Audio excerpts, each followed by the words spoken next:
Every time I feel this way, this old familiar sinking, I will lay my troubles down by the water, where the river will never run dry. Hallelujah. I'm gonna let myself be lifted. I'm gonna let myself be lifted. I'm gonna let myself be lifted. By and by, I will lay my troubles down by the water, where the river will never run dry. It's been said, and I do believe, as you ask, so shall you receive. So take from me these troubles, bring me sweet release, where the river will never run dry. Hallelujah. I'm gonna let myself be lifted. Hallelujah. I'm gonna let myself be lifted. Please stand and turn your attention to your group interpretation. They will lead you through a series of physical and verbal warm-ups. Place both feet solidly on the ground, minding your tote bag and other audience members. In drama therapy, warm-ups are designed to make the group cohere and feel safe. Throughout the show, know that you are strongly encouraged to participate. You are not just an audience member, leaning back, crossing your legs, and getting comfortable in your seat. You are part of the show. Witnessing is being part of the show. How are you a witness? Please take a long, slow breath.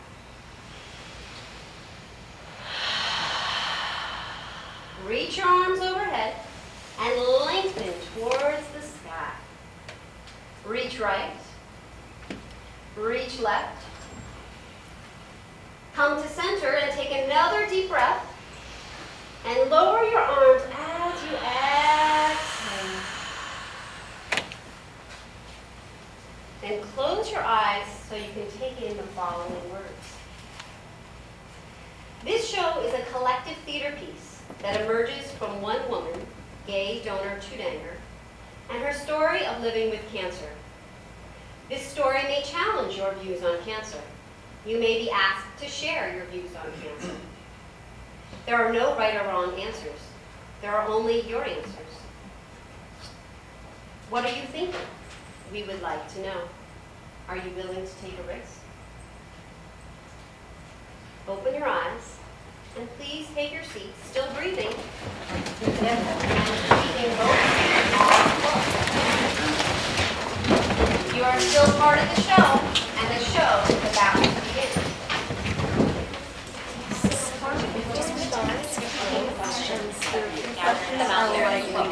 Think about these questions and maybe just do you know someone who has cancer you'd like to share? Do you love These someone questions are, who has do you cancer? know someone who has Do you love someone who has cancer? And Do you love someone who has cancer? so you can let those questions Do you love someone who has died of cancer? or if anyone wants to speak, just one word, one thought, one feeling about what that brings up for you. We have a minute now to just share. Not anymore. It's sad to feel the loss of somebody Does anyone want to share and see anything?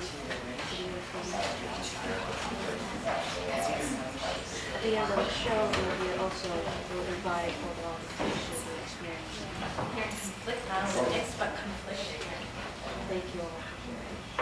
Thank you for sharing. The performance will now begin. Please turn off your cell phones. Cell phones are not only disruptive to the performance, the radiation from these phones may be creating tumorous growths in your skull. Has the warm-up created a safe space for you to enjoy the show? We hope not. performance is not designed to make you feel comfortable. Place both feet firmly on the ground.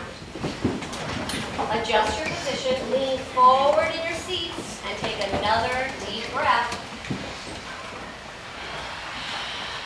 Thank you for engaging with us. The show will now begin as you witness the dance of the cell becoming cancer.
you woke up one day with stage 4 cancer, did you know that there is no stage 5?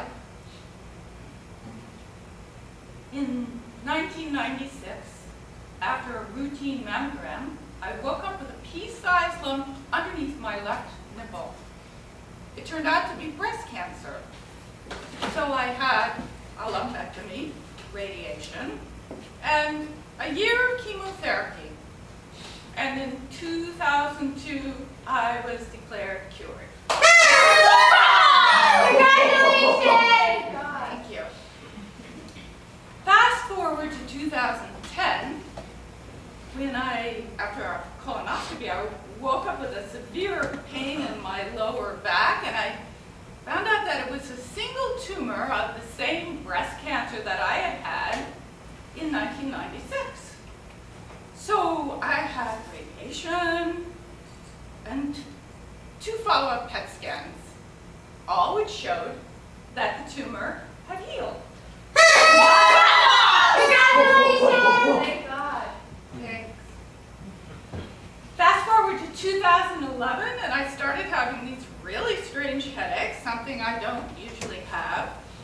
And I went to my oncologist and I said, "What do you think it is?" And he said, Have you tried Advil? "Wow, silly me, why didn't I think of that?" Well, so I decided to twist his arm and got him to set up a diagnostic PET scan. And I changed radiologists because I was feeling very lazy. The new radiologist offered car service. So I had the results of that scan turned out to be that that single tumor I had the year before had indeed healed. Congratulations! And there were 20 other tumors in my spine. 20 other tumors that had gone undetected and undiscovered. 20 other tumors that had gone undetected and undiscovered not once, not twice, but 3 times by the radiology group in 2010. Meanwhile, my oncologist didn't bother to call me to tell me. So I texted him, "Dear Dr. M, it has been 7 days since my PET scan, and since you haven't seen fit to call me to tell me that I have 20 new tumors in my spine, I guess you don't think it's very important." Well, so much for that oncologist, and those radiologists, and the medical system. Welcome to my show.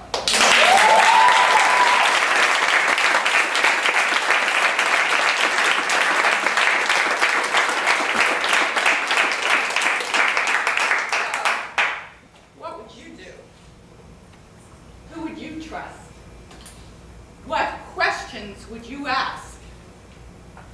Would you ask, why me? Why me? Why me? Why me? Did you ask why me? Did you ask why me? Let's all ask why me. Why me? Yeah, I had cancer again. Or maybe I never stopped having cancer. So, what did I do wrong? Did I not do something right? Stop believing God. I drink a lot of red wine. I dye my hair too much. I eat red meat. I'm too self-critical. I don't meditate. I compare myself to others. I Hate my body. Is it because I don't have enough joy in my life? Is it because I drink too much coffee? Did I hold too many grudges? Have I not done enough with my life? Should I have forgiven my mother? Do I not speak my truth? Am I not good enough? Is it because I hate my body? Stretch marks are the new staple piece. My husband tells everyone that my muffin top is sexy.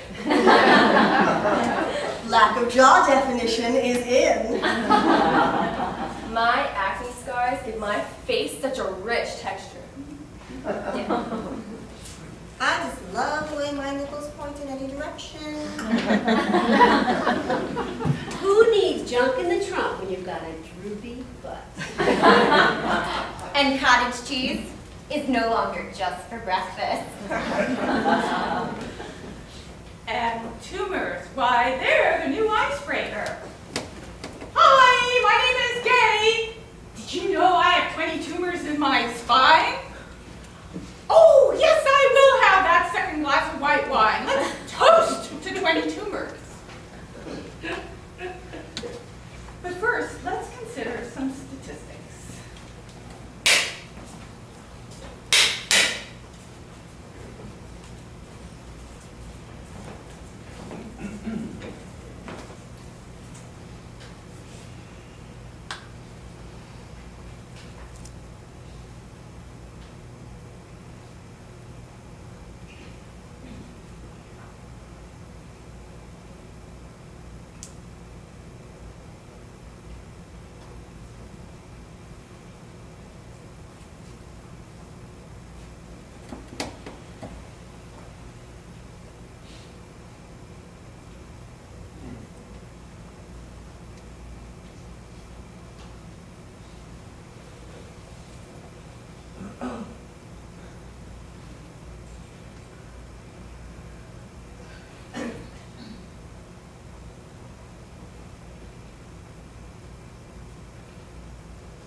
So, how do you hold on to hope in the face of statistics?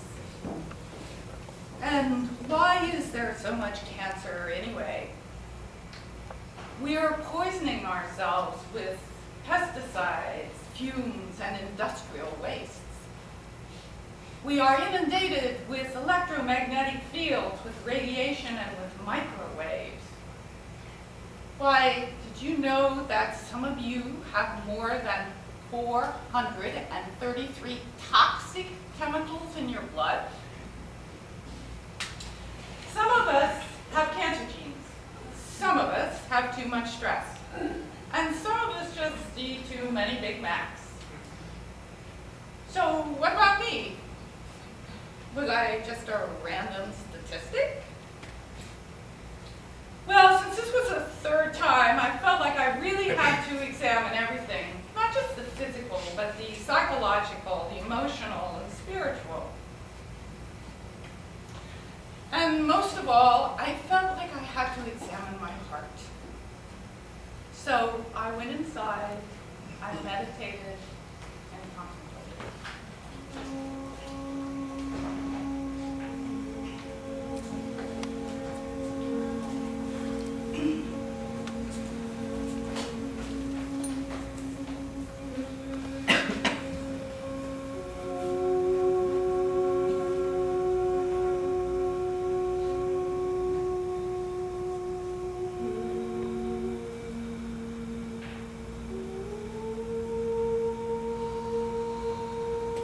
I came to the surprising conclusion that I was profoundly unhappy, that I really didn't love myself, that I was angry at myself and disappointed, and that I had really fallen short of my dreams. I began to believe that I was committing a slow suicide.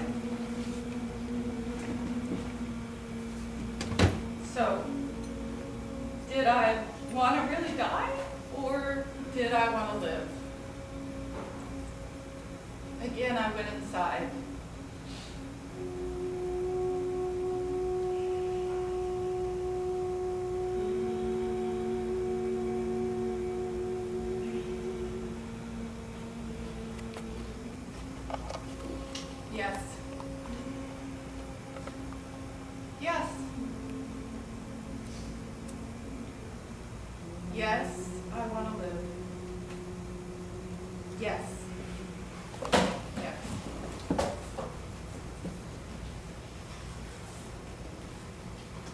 And that was the first change.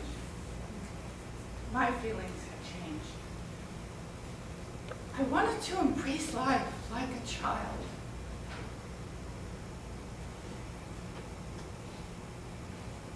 Except that it dawned on me that I'd already outlived my successes. So I became very afraid.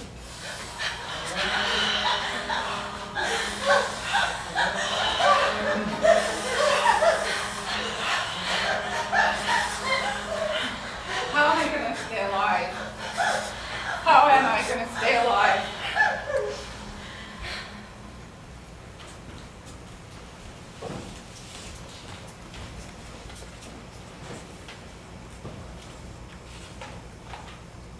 Simple procedure? Simple procedure? I'm 18, for God's sakes. My life depends on this procedure.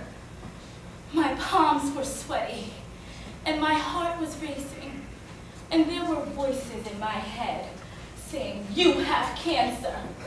You have cancer. This is it. You know it runs in your family." The doctors filed in the room with her team, and let's just say I was a bit surprised. I wasn't expecting so many of them, and I wasn't even asked if they could be there. Let's face it, there were interns in there young enough to be my boyfriend. What were you thinking?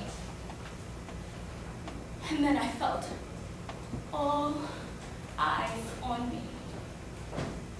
And it began. The thought that I could actually die crossed my mind. I would never reach any of my milestones. Marriage, kids, career, all my precious moments would be stolen from me. And then that doctor breaks my thoughts and says, "By the way, why do you have so many stretch marks?" Well, we're done. You can get dressed now. Humiliated, I just nodded my head as they filed out the room. I didn't perform well. I wasn't the perfect patient.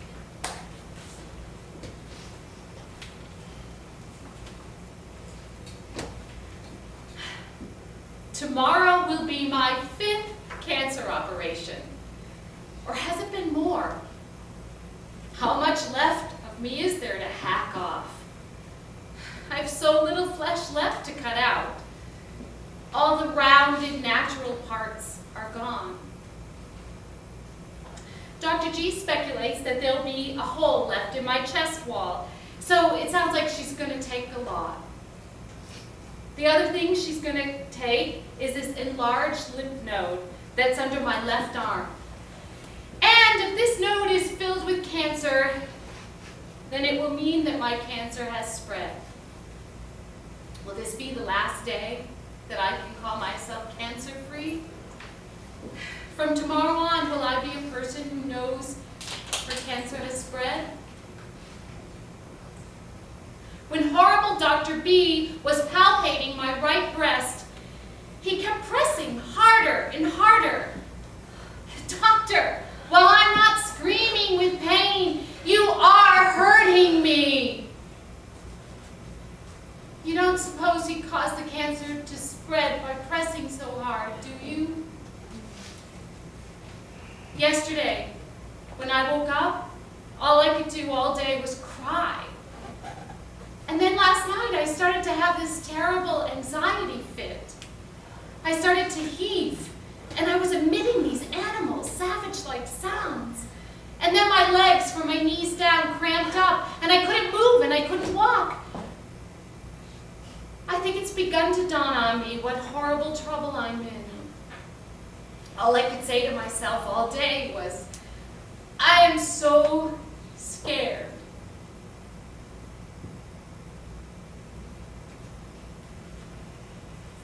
The script is already written. There's no choice but to watch it play out. At first, it's rather surreal trying to gently move her around to the reality that there is very little time. I thought in my child's mind that she would live forever. The minister urges us to have those last conversations, but how can you do that when her body is using all its energy in the process of death? She says she's not in pain. She's not afraid. A thin face, skin and large bones, heavy yet frail, tossed about like a big baby getting a diaper change. I listen for her every breath, every move, every shift and shudder. I'm in the next room, the same room, in bed asleep and not quite asleep, because I am listening so hard for the slightest sound. She sleeps. She staggers. She calls for what is right in front of her. I don't even know what to offer anymore. She lurches and stumbles away, falling all over the place, leaning, seemingly unable to stand upright, finally balancing herself against a wall. Is it the cancer? The meds? Little by little, she loses things. Hair, muscle tone, energy, balance, bladder control, sight, sound, sense of direction, sense of purpose. I often wonder if she still hears me when I say, I love you, over and over. And that it counts as the last profound last words that everyone imagines should happen, but which can't be made to happen.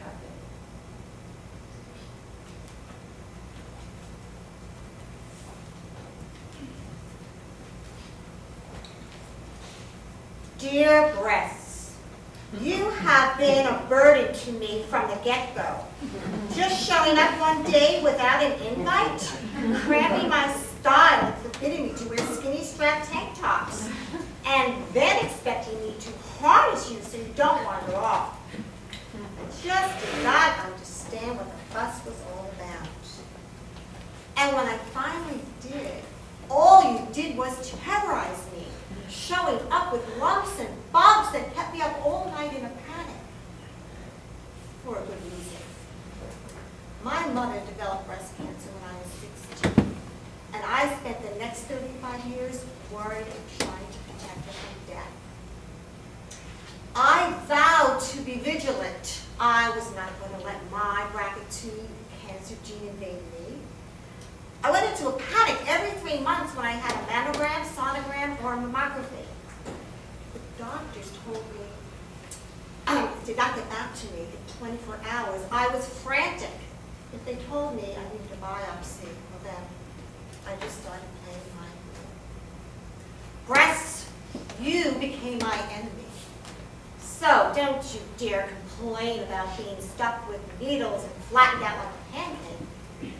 My mother held her head high when she lost her breast, and later her inability to walk and the cancer spread to her bones.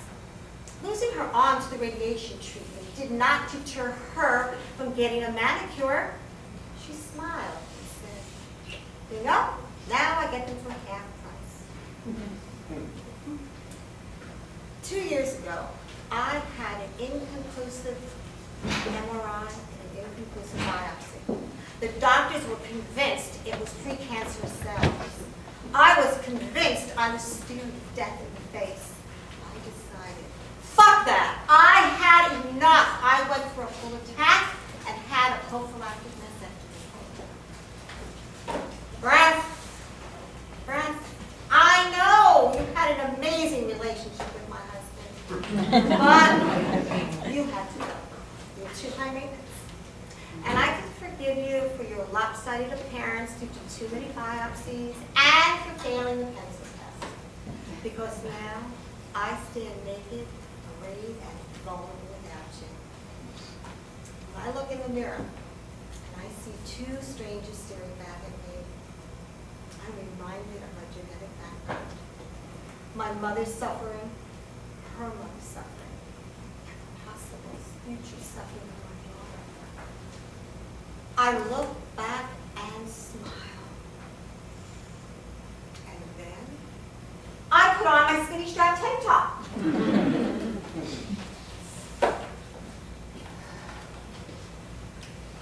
The fear washed over me as soon as I hung up the phone. I had cancer, a very large tumor, and I couldn't catch my breath. No, no, no. I wanted to scream, but I couldn't catch my breath. I can't die. Oh my God, I could die. I can't die. My children are too young and they need me. I need to be there for them. My 10-year-old is too sensitive. My 8-year-old is too needy. And my 4-year-old is just a baby. Please, God. I can't breathe. I can't move. Rationalize. Rationalize. I will get the best doctors. I just need to survive until they are old enough. What is old enough? 18? 20? I want to be there for their weddings.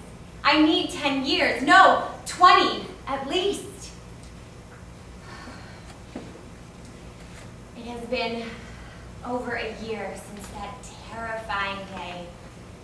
After months and months of treatment, including daily radiation over a large part of my chest, shoulder, and back, 3 types of chemotherapy drugs, a plethora of anti-nausea drugs, anti-anxiety drugs, countless scarves, hats, 2 wigs, a partial mastectomy, and lots of breathing.